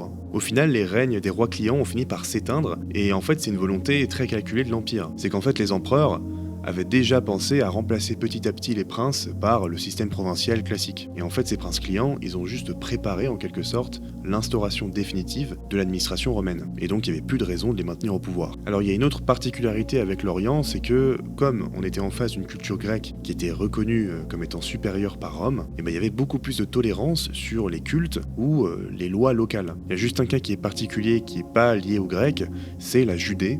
On en a déjà parlé, mais il y a la justice juive qui est maintenue, notamment grâce au Sanhédrin, mais en fait les systèmes politiques locaux sont maintenus à peu près partout, notamment sur le système de la ville grecque. Et contrairement à l'Occident, c'est le système de la police qui est prioritaire, et non pas le système de la cité-État romaine. Mais si je vous parle de l'Orient romain, c'est qu'en fait, il y a une situation qui est très particulière, encore plus particulière que tout ce que je viens de vous décrire. C'est que la République puis l'Empire vont administrer l'Orient, non pas en fonction du modèle romain, mais en fonction du modèle grec. Et ça change beaucoup de choses. Parce que là, on parle pas juste de maintenir les droits locaux, on parle en plus de les entretenir et de les diffuser. C'est notamment ce que Maurice Sartre appelle le processus de polyadisation. Du coup, l'originalité de l'Empire romain, pour lui, c'est qu'il s'étend en Orient en diffusant la culture latine, mais aussi une autre culture qui n'est pas la sienne, le grec. Ainsi, la culture hellénistique s'est diffusée dans des endroits qui n'ont pas connu les Grecs, mais qu'ont connu les Romains. Et ce qui est le plus paradoxal, c'est que c'est dans des espaces où le grec n'est pas la langue majoritaire. Rome, en fait, utilise toujours l'hellénisation, jamais la romanisation. Et pour les populations locales, la langue noble et littéraire, c'est le grec, et le latin, c'est la langue administrative, point barre. Évidemment, plus on avance dans le temps, plus en fait, il y a un processus de romanisation, qui se fait plus par habitude en fait, sur les hiérarchies sociales, l'urbanisme, les institutions civiques, le commerce, les théâtres. Maurice Sartre se demande même si c'est pas sous l'Empire romain que le modèle des cités grecques n'a pas connu son apogée. Donc finalement, on peut voir que l'administration romaine n'est pas uniforme et qu'elle s'adapte à l'espace dans lequel elle agit. Mais surtout, on comprend mieux pourquoi on parle de culture gréco-romaine, de cultures qui se complètent parce qu'elles ont tous deux eu des vocations universelles. L'Égypte. Bon, on a parlé de la politique impériale sur les provinces. On a vu que c'est une politique qui prenait en compte les particularités. Parfois ça marche, comme dans la majorité de l'Orient, parfois ça a du mal, comme en Judée. Sauf qu'il y a une province qui a un système particulier. Si particulier que ça mérite tout un étage de l'iceberg. Et cette province, c'est l'Égypte. Rappelez-vous, l'Égypte à la base, c'est un royaume allié à Rome, qui est devenu une province après qu'Octave, donc Auguste, batte Marc-Antoine à la bataille d'Actium, en 31 avant Jésus-Christ. L'Égypte était alors sous le règne de Cléopâtre VII, qui avait fait l'affront de se marier avec Marc-Antoine et de mettre les ressources de l'Égypte à disposition pour celui-ci. Je dois aussi préciser que Cléopâtre VII et Marc-Antoine avaient pour ambition non pas que de battre Octave, mais aussi ensuite de s'attaquer à Rome, la capitale de l'Empire, pour la déplacer à Alexandrie. Donc en fait, Marc-Antoine, il a trahi Rome, et l'Égypte était un territoire qu'il fallait maintenant contrôler, pour éviter qu'un nouveau héros utilise ses richesses pour s'en prendre à la capitale de Rome. Donc en quoi l'Égypte bénéficie d'un traitement particulier? Déjà, contrairement à toutes les autres provinces, l'Égypte n'est pas dirigée par un gouverneur, mais par un préfet équestre. Donc en fait, l'Égypte est dirigée par un militaire qui a un impérium militaire. De plus, sa circulation est très réduite entre le reste de l'Empire et l'Égypte. Aucun sénateur ou magistrat n'a le droit de s'y rendre sans l'accord direct de l'empereur, pour éviter en fait qu'un cadre de l'Empire ne se révolte et se réfugie en Égypte. Sur le plan administratif, il n'y a pas de diffusion du modèle civique romain ici, donc pas de romanisation. Le système est le même que celui hérité de Cléopâtre VII. ce afin de ne pas perturber les Égyptiens et de générer une révolte. Bon après c'est aussi parce que l'Égypte en fait est grecque, donc les Égyptiens s'administrent très bien tout seuls. Et oui, Cléopâtre VII était grecque, puisqu'elle faisait partie de la dynastie des Lagides. Les Lagides, ce sont des pharaons qui descendent tous de Ptolémée Ier, lui-même ancien général d'Alexandre. Alexandre le Grand qui à sa mort a laissé un empire, et ces généraux, qu'on appelle les diadoques, ont pris chacun une partie de l'empire. Et Ptolémée Ier a décidé de garder l'Égypte. Donc évidemment, comme l'Égypte est grecque, les Romains respectent trop les Grecs pour faire n'importe quoi avec l'Égypte. C'est quand même le royaume où Alexandre a construit sa ville, Alexandrie. Donc du coup, on a vu deux raisons qui expliquent pourquoi l'Égypte est une province particulière, son passé sulfureux et son héritage grec. Mais il y a une troisième raison. Et la troisième raison, c'est que l'Égypte, elle fournit le gros du blé que les Romains consomment. En fait, l'Égypte, c'est une puissance agricole, surtout grâce au Nil et au système d'agriculture nilotique. Alors je vais pas faire de la géographie, mais en gros, les bords du Nil sont riches en alluvions, puisqu'ils sont déversés par les crues, et ça permet une agriculture extensive qui nourrit Rome depuis la République. Donc évidemment, Rome doit gérer l'Égypte de façon plus délicate et sans entreprise risquée, puisque c'est un poumon agricole dans son immense empire. Donc voilà, je vais m'arrêter là pour cette partie de l'iceberg, parce que sinon la vidéo va être trop longue et surtout j'ai pas le temps de la faire en ce moment. Donc ce que je vous propose, c'est qu'on se retrouve pour une nouvelle vidéo où là on va traiter de la partie 2, donc des eaux profondes et des abysses. En attendant, je vous invite à liker la vidéo et à commenter pour me dire si ça vous a plu, et si vous voulez que j'apporte des correctifs pour la prochaine partie de la vidéo. Donc moi je vous remercie pour votre attention et je vous dis à la prochaine fois.